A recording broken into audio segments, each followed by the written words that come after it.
Hugo Clément est en direct avec nous. Bonjour. Bonjour Bruce. Merci d'être là pour évoquer ce qui va se passer aujourd'hui à l'Assemblée. C'est important parce que c'est un projet de loi, une proposition de loi plus précisément, sur la maltraitance animale. C'est pas le sujet dont les politiques s'en parlent le plus, hein. Il faut bien le dire, il y a souvent une frilosité, beaucoup de lobbies qui s'affrontent sur ce sujet. Mais là, il y a des propositions sérieuses. Hugo, on écoute ensemble Fanny Wegscheider qui nous raconte ce qu'il y a dans cette proposition de loi et on vous écoute ensemble juste après. Fanny. Alors cette proposition de loi contre la maltraitance animale, c'est un texte qui est porté par la majorité. Il a été proposé mercredi dernier à l'Assemblée nationale et donc à partir de ce mardi jusqu'à vendredi, il entre en examen en première lecture. Le texte il concerne les animaux domestiques et les animaux sauvages en captivité.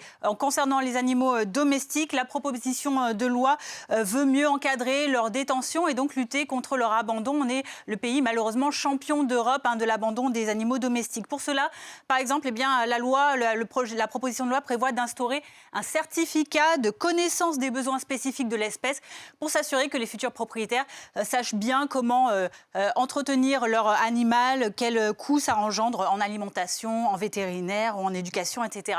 Le texte interdit également la vente en animalerie. Ce sera terminé. Il faudra vous rendre dans des refuges pour adopter ces animaux. Vous serez conseillé par des bénévoles. Au niveau des sanctions, la proposition de loi veut les durcir en cas de sévices, de maltraitance. 3 ans de prison et 45 000 € d'amende sont prévus en cas de décès de l'animal. Et un principe de peine aggravante est prévu également si ces sévices sont manifestés par des propriétaires ou par les membres de la famille. 5 ans d'emprisonnement et jusqu'à 75 000 € d'amende. Ces peines qui pourraient être durcies.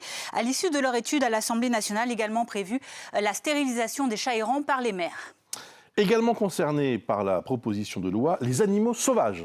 Oui, les animaux sauvages dans les cirques et les établissements itinérants ou encore les cétacés dans les delphinariums. Exemple de mesures qui vont interdire progressivement, par exemple, de détenir, de faire se reproduire ou encore de présenter en spectacle au public ces animaux. Interdit également les montreurs d'ours, de loups, les exhibitions d'animaux sauvages dans les shows télé, les fêtes privées, les discothèques. Le texte demande aussi la fermeture d'ici à 2 ans des élevages de visons d'Amérique qui sont élevés en France pour utiliser leur fourrure. Conclusion, ce sont près de 500 amendements qui vont être étudiés à l'Assemblée nationale jusqu'à vendredi. Le texte définitif devrait être signé d'ici la fin de la semaine. Merci beaucoup Fanny pour toutes ces précisions.